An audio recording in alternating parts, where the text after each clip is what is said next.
In my short video, Paradise Stolen, I used the analogy that for the money spent on the war in the past 10 years, we could have built a small home on a small plot of land in a small community for every family in America. A common argument against this idea is that there just isn't enough room in all of America to provide people with decent homes in decent communities. But this argument is baseless and the result of lies and propaganda. We were lied to convince us that there's so many people that we have to cram everyone into high-density housing in high-density cities because there's not enough room on the planet. So let's dispose of this myth, the myth of overpopulation.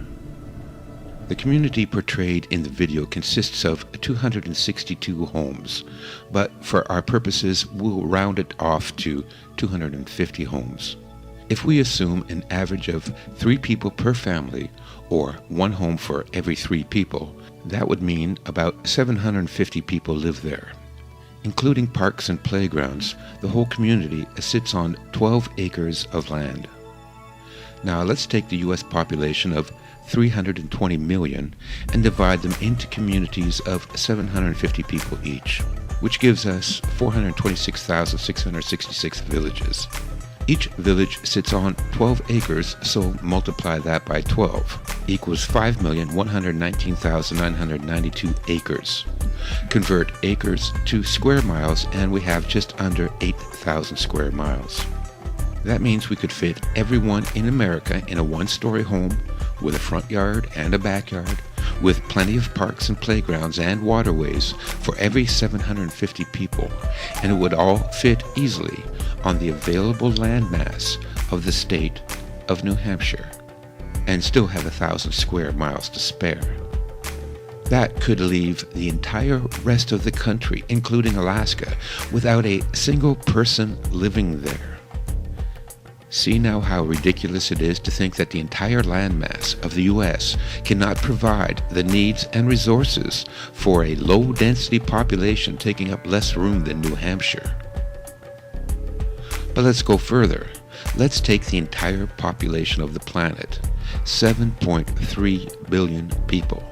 We do the same math. 7.3 billion divided by 750 times 12 acres converted to square miles, and we have 180,000 square miles. That means we could fit everyone in the world.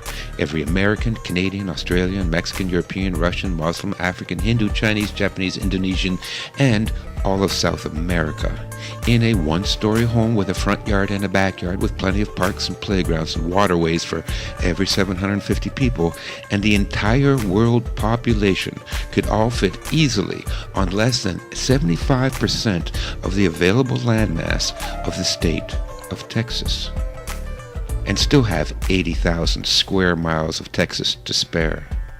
I think we can all agree there are too many people in the world and we really should limit our reproduction. But too many people is not the reason that half the population of the world has to live in hunger and squalor and the rest of us lives of desperation and alienation. So why are we being herded into these high-density megacities? We've already shown that it's not efficient, and we know that there's plenty of room for everyone. Well, the answer is that a few dozen psychopaths want us to tear each other to pieces so that we won't unite against our slave masters. We are part of a giant laboratory experiment, and each of us is just an expendable little white lab mouse. Don't believe me? Well, don't take my word for it. Let's go back 50 years and take a look at some experiments by a Dr. John Calhoun called Mouse Utopia. The work of Dr. John Calhoun at the National Institute of Health in Washington, D.C. has attempted to answer this question.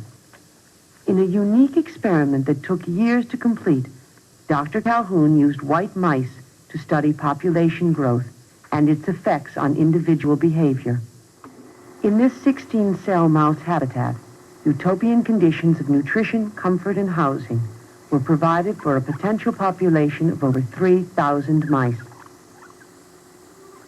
Yet, in spite of ideal conditions, the mouse population met with catastrophe. The population of the mice doubled every 60 days. This was called the exploit period. The third period, consisting of 300 days, found the population of mice leveling off. This was called the equilibrium period.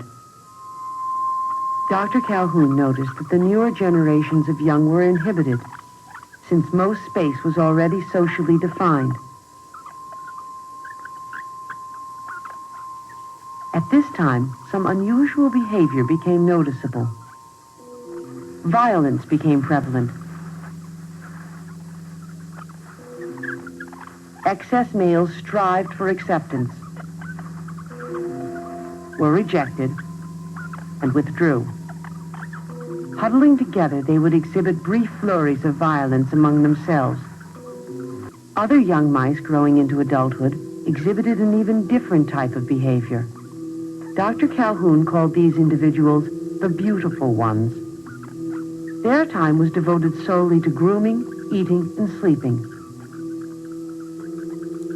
They never involved themselves with others, engaged in sex, nor would they fight. All appeared as a beautiful exhibit of the species, with keen, alert eyes and a healthy, well-kept body. These mice, however, could not cope with unusual stimuli. Though they looked inquisitive, they were, in fact, very stupid. Dr. Calhoun called the last period the die phase, leading the population into extinction. Although the mouse utopia could house 3,000, the population began to decline at 2,200. In the shift from the equilibrium to the die phase, each animal became less aware of associates, despite all animals being pushed closer together.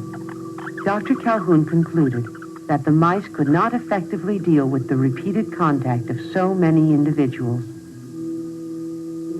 The evidence of violence increased to the point where most individuals had had their tails bitten to some degree.